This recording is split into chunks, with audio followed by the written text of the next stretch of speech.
पहुंचा पाए, मैसेज नहीं दे पाए।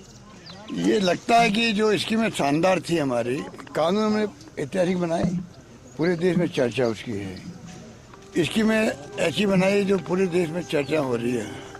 पहली बार राजस्थान की चर्चा हिंदुस्तान के हर राज्य में होती है और गारंटी थी वो शानदार थी। उसके बावजूद भी जो नतीजे आए हैं तो चौंकाने वाले। क्या मानते हैं ऐसे नतीजे? परंतु क्योंकि छत्तीसगढ़ में भी जो उम्मीद थी उसके विपरीत नतीजे आए हैं, मध्य प्रदेश में उल्टे नतीजे आए हैं। इसलिए जब 3 राज्यों में ऐसे परिणाम आए हैं तो मैं समझता हूँ कि ये एक सोच का विषय, एग्जामिन करने का विषय है कि क्या कारण रहे होंगे। थोड़ा सुना, अभी तो आज तो नतीजे आ रहे हैं, अभी तक तो थोड़ा रुकिएगा, धैर्य रखिएगा, इसके परिणाम पता करेंगे क्या कारण रहे होंगे। दिग्गज आ रहे हैं, नए चेहरे चुनाव जीते, लगता नहीं टिकटें कुछ और काटनी थी, कुछ टिकटें और काटनी थी, नए चेहरों को मौका दिया गया वो सारे जीत रहे। कांग्रेस पार्टी को सफलता। अभी मेरी बात सुनो, जो ये जो प्रॉब्लम यहाँ थी, हम भी जानते हैं कि ये नए चेहरे लाने की बात थी कि नए उम्मीदवार आने चाहिए, पर ये मांग मध्य प्रदेश में थी नहीं, छत्तीसगढ़ में नहीं थी, तभी वहाँ भी चुनाव हारे हम लोग। तो ये कहना कि भाई नए चेहरे तो जीत जाते, वो गलत बात है। नंबर 2, नए चेहरे को हम सब लाइक करते हैं, पर जो सर्वे आए थे, जो भी आए थे, उसमें अगर किसी के खिलाफ में एंटी इनकम थी तो नो ऑप्शन, इस प्रकार हालात बन गए थे। इसलिए वो भी जो फैसले हम करना चाहते थे वो नहीं हो पाए। लेकिन जो विधायक के खिलाफ एंटी इनकम टैक्स मानते हैं आप, आपने एक बार दिखा था। भाई मैंने कहा ना आपको, ये प्रॉब्लम मध्य प्रदेश में थोड़ी थी, ना एमपी में थी ना छत्तीसगढ़ में थी, चुनाव भी हमारे हैं। सर मेरा एक सर, अब अशोक गहलोत अपना रोल क्या देखते हैं? अशोक गहलोत अपना रोल क्या देखते हैं? देखिए, मैं तो जनसेवक हूँ, मैंने कहा अंतिम सांस तक मैं प्रदेश वासियों की सेवा करूँ। सर मेरा एक सवाल है, चाहे भले मैं उसमें कोई पद पे रहूँ या नहीं रहूँ, मुझे तो सेवा का बचपन से शौक है और मैं उसी के अंतर्गत काम करता रहूँगा। आप लोगों के बीच में रहूँगा, राजस्थान और छत्तीसगढ़ दोनों प्रदेश वासियों के बीच में रहूँगा, उनकी सेवा करूँगा। सर ये फैसला क्या लोकसभा चुनाव को लेकर के जो कांग्रेस की तैयारी है, इंडिया अलायंस की तमाम कवायद चल रही थी, उसके लिए भी एक झटका मानते हैं?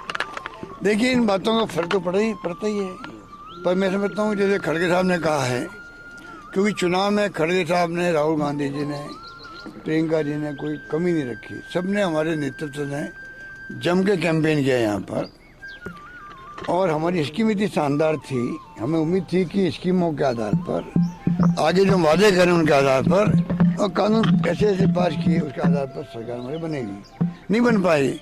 खड़गे साहब ने आज भी कहा है कि जो हुआ तो हुआ है सबके सामने, हम इसको भी देखेंगे क्या कारण रहे होंगे, आगे पार्लियामेंट तैयारी करने की हमें शुरुआत करनी चाहिए। मेरा मानना कार्यकर्ताओं में कहना चाहूँगा, चुनाव में हार और जीत होती रहती है, कई कारण बन जाते हैं, उसमें जो मोदी जी, अमित शाह जी और जितने नेता आए थे बाहर से, 5-7 मुख्यमंत्री आ गए, पूरा धावा बोला मेरे पर और सरकार पर।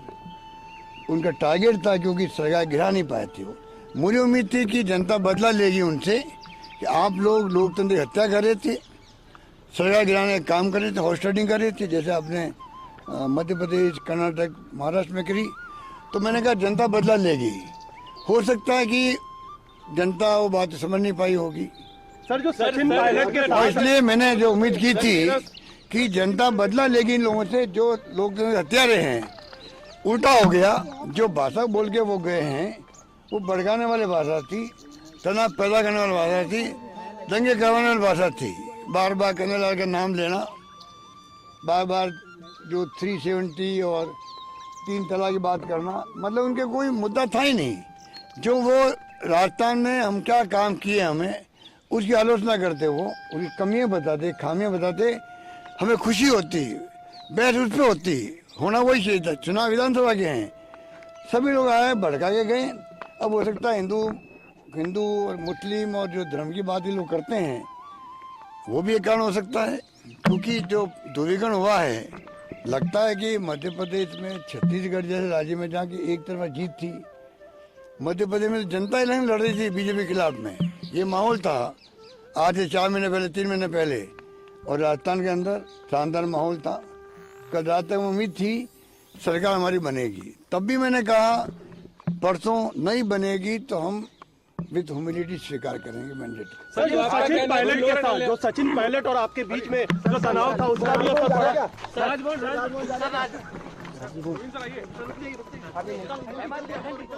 सुन रहे थे। हालांकि उन्होंने कहा कि कल जिस तरीके से पीसीसी वॉर रूम वो पहुंचे थे और उस समय भी जब बॉडी लैंग्वेज थी मुख्यमंत्री अशोक गहलोत की, वो ये कह रहे थे कि पूर्ण बहुमत के साथ हम सरकार बना रहे हैं, लेकिन ध्रुवीकरण की बात उनकी तरफ से कही गई है। हालांकि हार को स्वीकारा है उन्होंने और कहा कि ये जनता ने फैसला दिया है, इसे हम विनम्रता से स्वीकार करते हैं।